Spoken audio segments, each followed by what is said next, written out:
का कोई अलग भाव भी हो सकता है कि नहीं हो सकता? अलग हो सकता है। क्या हो सकता है? श्री हम मैया सीता जी के प्रति नहीं लगा सकते, कह नहीं सकते सीता जी का भी नाम श्री से होता है। उद्भव निष्पत्ति कारिणीम कलेश हारिणीम श्रियम श्री सीताम न तो हम राम वल्लभाम, वहां श्री का प्रयोग होता है। तो जिनकी गुरु स्वयं जगत जननी मैया हो,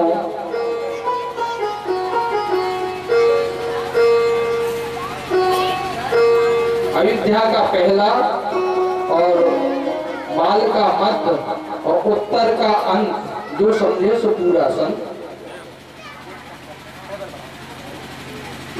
अयोध्या कांड को प्रारंभ में समझ जाए और बालकांड मध्य में और उत्तरकांड आखिरी में, रामचरितमानस के सार हैं।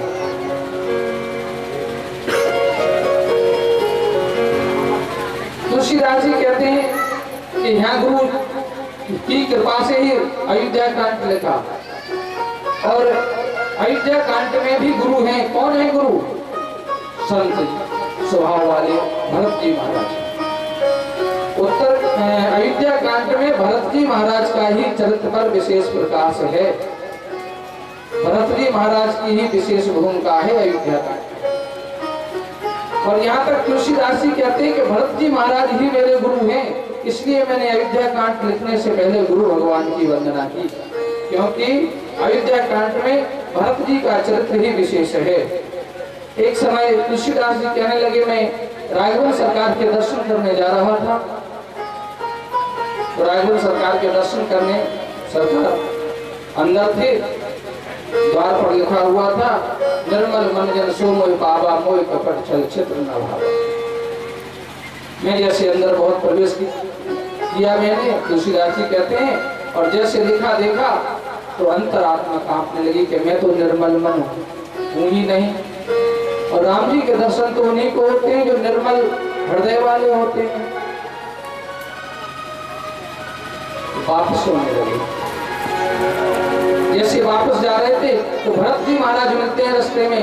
भाई कहते हैं, क्यों संत जी, क्यों तुलसीदास जी आप दर्शन करके इतनी जल्दी वापस हुए? हाथ जोड़ कर कहने लगे, नेत्र सजल हो जाते हैं, नेत्रों में आंसू आ जाते हैं। तुलसीदास जी को कहते हैं, नहीं प्रभु, मैं इतना पवित्र हृदय वाला नहीं हूँ कि राम जी के सामने तक जा सकूं। वहां तो बहुत कुछ लिखा है। भरत जी कहते हैं, नहीं, आपके लिए नहीं लिखा। इस प्रकार से भरत जी कहते हैं, चलो हम आपके लिए दर्शन कराते हैं। तुलसीदास जी महाराज भरत जी के माध्यम से पहले राम जी मिले तुलसीदास जी को हनुमान जी के माध्यम से, और दर्शन करने जब अयोध्या में आए तो भरत जी ने करवाए। भरत जी ने कहा, मैं करवाता हूँ आपको दर्शन, मेरे साथ तो चलोगे। तो उन्होंने भरत जी महाराज को वहां गुरु माना तुलसीदास जी ने, और सबसे पहले गुरु महाराज की वंदना की। श्री गुरु चरण सरोज रज निज मन मुकुर सुधार, वर्ण और रघुवर विशद जस जो दायक फलचार।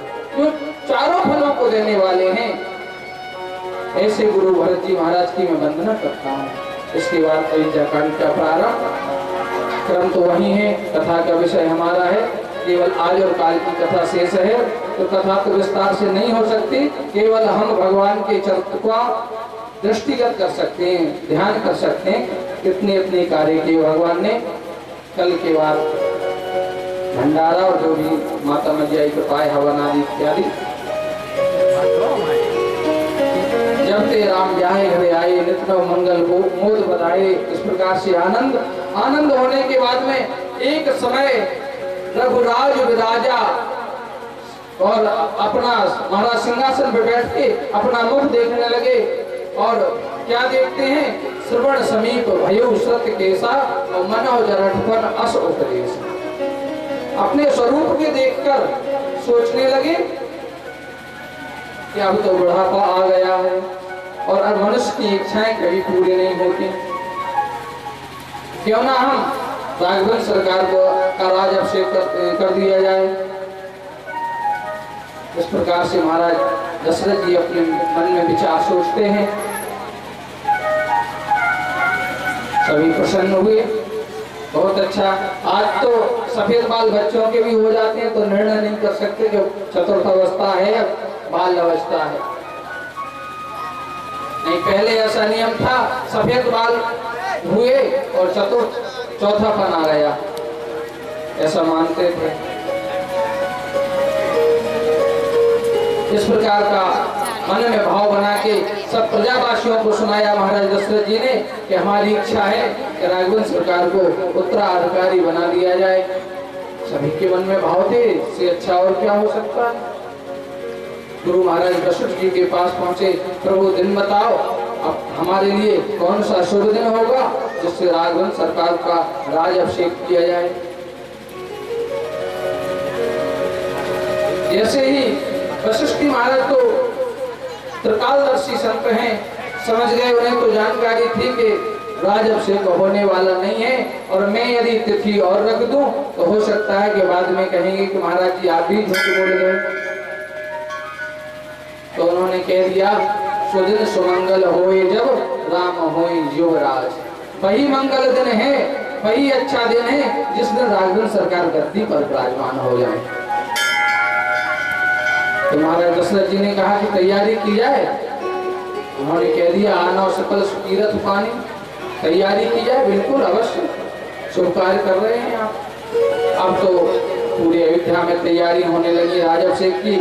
बालक वृद्ध सभी खुशियां मनाने लगे कि महाराज का ये निर्णय और अच्छा रहा, भगवान के लिए राज तिलक होगा। इस प्रकार से तैयारी होती रही, लेकिन देवताओं को वह बात अच्छी नहीं लगी। देवताओं का तो स्वार्थ पूर्ण हुआ ही नहीं। भगवान गद्दी संभालेंगे तो देवताओं सोचने लगे मन में कि हमारा क्या होगा। जिस कार्य के लिए भगवान का अवतार हुआ है वह तो अधूरा का अधूरा रह जाता है। तो सभी विचार कर रहे थे और विचार करके सरस्वती मैया से निवेदन करने लगे, मैया अब तुम ही इस काज को संभालो, नहीं तो बना बनाया हुआ पूरा कार्य बिगड़ने वाला है। और कार्य बिगड़ गया, भगवान गद्दी आसीन हो गए तो फिर तो भगवान ये राक्षसों का क्या होगा। हम बहुत परेशान हैं। ये लीलाएं हैं भगवान की, करना तो वही है भगवान को जो होना है, लेकिन ये सब लीलाएं भगवान के नर चरित्र जुड़े हुए। सरस्वती मैया कहती हैं, ऊंच निवास नीच कर दूती, देख न सके पराई विभूति।